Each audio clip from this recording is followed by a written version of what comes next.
비하인드 뉴스를 시작하겠습니다. 정치부의 박성태 기자가 나와 있습니다. 어서 오세요. 예. 첫 번째 키워드를 열죠. 첫 번째 키워드는 사회에 불만 없습니다입니다. 누구 얘기입니까? 네, 오늘 노무현 전 대통령의 8주기 추도식이었는데요. 장남인 노건호 씨의 헤어스타일이 관심을 끌었습니다. 지금 사진에서 보는데 기자들도 추도식 장면을 보다가 뭐지 대체 왜지라는 궁금증을 가졌습니다. 노건호 씨가 이에 대해서 바로 해명을 했는데요. 직접 들어보겠습니다. 네. 헤어스타일의 변화가 좀 있었습니다. 정치적인 의사표시도 아니고 사회에 불만이 있는 것도 아니고 또 종교적인 의도가 있는 것도 아닙니다. 최근 좀 심하게 탈모 현상이 일어났는데 방법이 없었습니다.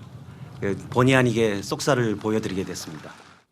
예, 보통 머리를 박박 밀으면 사회에 불만 있냐는 소리를 들었는데 없다고 했고요. 그럼 대체 왜 탈모냐에 대해서는 스트레스가 좀 있었다라고 얘기를 했습니다. 요즘도 사회 불만 있으면 머리를 밉니까? 회사 내 후배가 밀었었는데 들었습니다. 그 얘기를. 조직에 불만 있냐. 그렇습니까? 예. 우리 회사입니까? 나중에 말씀드리겠습니다. 알겠습니다. 또 표정은 좀 밝네요. 2년 전엔 굉장히 좀 무겁지 않았습니까? 예, 딱 2년 전이죠. 6주기 추도식에 당시 김무성 새누리당 대표가 참석을 했는데 이때 분위기는 사뭇 달랐습니다. 직접 들어보겠습니다. 기밀문서를 뜯어서 읊어대고 국정원을 동원해 댓글 달아 종북몰이 해대다가 아무 말 없이 언론에 흘리고 불쑥 나타나시니 진정 대인배의 풍모를 뵙는 것 같습니다. 저때 저 발언은 완전히 작심하고 했던 예. 그런 발언이었던 것으로 기억을 합니다. 2년 전에 비해서 이제 상황이 바뀐 것은 물론 이제 정부가 바뀌었습니다. 예. 어쨌든 그때의 그 분위기, 또 오늘의 이 분위기는 이해는 가는 그런 상황인 것 같습니다. 충분히 마음이 이해가 가는 상황이었고요. 노건호 씨가 탈모를 언급하면서 오늘 하루 종일 네티즌들의 관심을 끌었는데 또 상반된 두 쪽의 흐름이 나왔습니다. 우선 2년 전 사진과 비교를 했을 때 저 많던 숱이 2년 만에 삭발을 할 정도냐라면서 탈모에 대한 경각심을 고취시켰다라는 평가도 있었고요. 또 오늘 노건호 씨가 지금은 머리가 나고 있다라고 말해서 탈모인들에게 희망을 줬다 이런 평가도 있었습니다. 그런가요? 어쨌든 노건호 씨는 마지막에 오늘 같은 날 아버지가 살아계셨다면 막걸리 한잔 하자라고 했을 텐데 라며 보고 싶다고 말하기도 했습니다. 고 노무현 대통령은 사실은 이 머리숱이 굉장히 빽빽한 그런 스타일이었는데 그 아버지를 닮지는 않은 것 같습니다. 일단 보기에. 두 번째 키워드는요? 두 번째 키워드는 우리는 누구인가인데 여기서 우리는 자유한국당을 얘기합니다. 오늘 자유한국당 초선 의원 약 20명이 모임을 가졌었는데 여기에서 다양한 얘기가 나왔는데 우선 이철규 의원의 경우 당의 정체성이 의심스럽다면서 보수라고 하는데 우리가 자유와 민주의 가치를 제대로 추구해 왔는가라고 반성의 목소리를 내기도 했습니다. 반성의 방향이 점차 고조되다가 친박을 배제해야 된다. 이런 쪽으로 갔는데요. 정유섭 의원의 경우 당에 친박 상황이 있는 것 같다. 그리고 친박 핵심들은 2년간 초야에 묻혀서 좀 관망해달라. 이런 말을 하기도 했습니다. 왜 2년입니까? 총선 전? 지금 당권에도 친박이 도전한다라는 얘기가 있는데 좀 숨어달라 이런 얘기였습니다.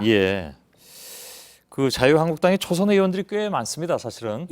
지난번에 이제 공천 때 좀 바뀌어서. 근데 이제 친박 배제 이게 초선들의 통일된 의견입니까? 자유한국당 107명의 의원 중 초선이 44명입니다. 초선들은 사실 대부분 예전에는 친박으로 분류됐었는데요. 지금은 분위기가 많이 바뀐 모습입니다. 그때 이제 친박 주도로 공천을 했으니까. 그렇습니다. 비례대표는 다 친박이라고 봐야 됐고요. 그런데 오늘 모임이 공개됐을 때는 친박을 배제하자. 초선 의원들 스스로 이런 얘기가 많았는데 나중에 기자들을 빼고 비공개로 전환되자 일부 친박들의 반발이 있었다고 합니다. 이 분위기는 친박 의원들이 지금 대놓고 목소리를 못 내는 상황이다. 이런 걸 시사하는데요.